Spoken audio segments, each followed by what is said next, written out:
I'm also wanting to make a comment here with regards to our water. While the rain is welcomed, we know it's not nearly enough.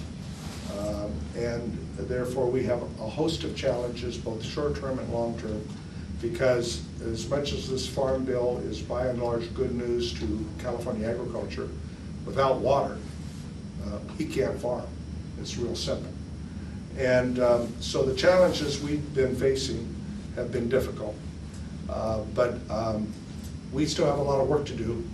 But I think the fact is that we need to know that today, I think we will be hearing an announcement this afternoon on the rescheduled water that was reserved last year by many farmers who cut back and stored water in the San Luis Reservoir just for the purpose if this drought continued.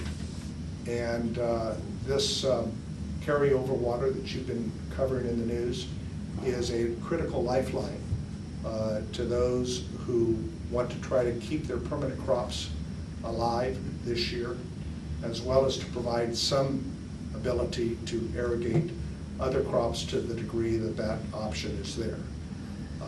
This is not without difficulty.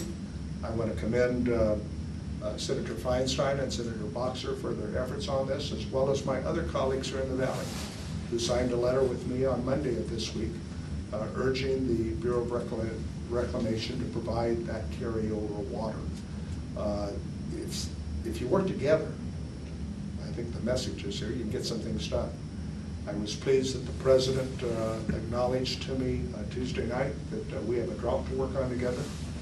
And yesterday he called the governor talking about how we can closer cooperate on the governor's drought emergency declaration that Senator Feinstein and I urged the governor to announce back in early December. So this is very important. This is how we're going to have to manage this crisis. And we've got to manage this crisis appropriately. The governor needs to take the leadership in this effort because the next 18 months, we're going to have a roller coaster. There is not enough water in the system today to provide for all of the needs of California. That's just really, I mean, the hydrologist I spoke to yesterday said that even if it rained, that we would need 2 monsoon-like events in the next 2 months to even get us close up to averages. And so we're going to have to deal with shortages not just in our valley, but in Southern California, where I think water rationing is going to have to take place, and in the Bay Area, where water rationing is going to have to take place. We have water districts on the east side and on the west side that are probably, when the announcement gets made in the end of February, are going to have a 0 water allocation. I hope that's not the case, but given the current hydrology, we have 13% of average of snowpack in the Sierra. This morning, I'm sure you saw the story, the Kings River Association has 8 monitoring gauges on the Kings River, and 5 of them have no snow. That's how desperate this situation is. And so when you don't have any water in the system, you know, farmers that are in neighboring water districts have different water allocations based upon different seniority on water rights. And that's the difficult situation that the Bureau is dealing with.